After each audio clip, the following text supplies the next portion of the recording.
Hi అండి అందరికీ. చూస్తుంటేనే తినాలనిపిస్తుంది కదా! ఎప్పుడు మిర్చి బజ్జీలే కాకుండా ఇలా ఒకసారి ఆలూతో బజ్జీలు ట్రై చేయండి. చాలా బావుంటాయి. వీటిపైన ఇలా కొద్దిగా ఉప్పు, కారం చల్లుకొని తింటే టేస్ట్ అయితే మామూలుగా ఉండదు. ఈవినింగ్ స్నాక్స్ టైం అప్పుడు చేసి పెట్టండి. పిల్లలు చాలా ఇష్టంగా తింటారు. మరి ఇవి ఎలా చేసుకోవాలో చూపిస్తాను చూసేయండి. నేనైతే ఒక కప్పు శనగపిండి తీసుకున్నాను. సరిపడా సాల్ట్, కొద్దిగా వాము, తర్వాత ఒక హాఫ్ స్పూన్ వంట సోడా, ఇప్పుడు సరిపడా కారం, కొద్దిగా పసుపు వేసుకోవాలి జస్ట్ కలర్ కోసము. దీనంతా ఇప్పుడు కొద్దిగా వాటర్ పోసుకొని కలుపుకోవాలి. ఇలా ఉండాలన్నమాట. ఇప్పుడు దీన్ని మూత పెట్టేసి ఒక హాఫ్ అన్ అవర్ అన్నా నాననివ్వాలి. ఈలోపు మనము ఆలువలు కట్ చేసుకోవాలి. ఇలా కట్ చేసుకుంటే సరిపోతుంది. జస్ట్ పిండిలో ఇలా ముంచేసి ఆయిల్ హీట్ అయిన తర్వాత వేసి ఫ్రై చేసుకోవడమే.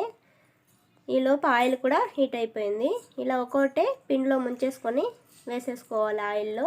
కడాయికి సరిపడా వేసేసుకొని మంటని మీడియం ఫ్లేమ్లో పెట్టుకొని రెండు వైపులా గోల్డెన్ కలర్ వచ్చేంత వరకు ఫ్రై చేసుకోవాలి.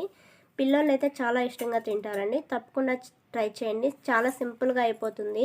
Thank you for watching.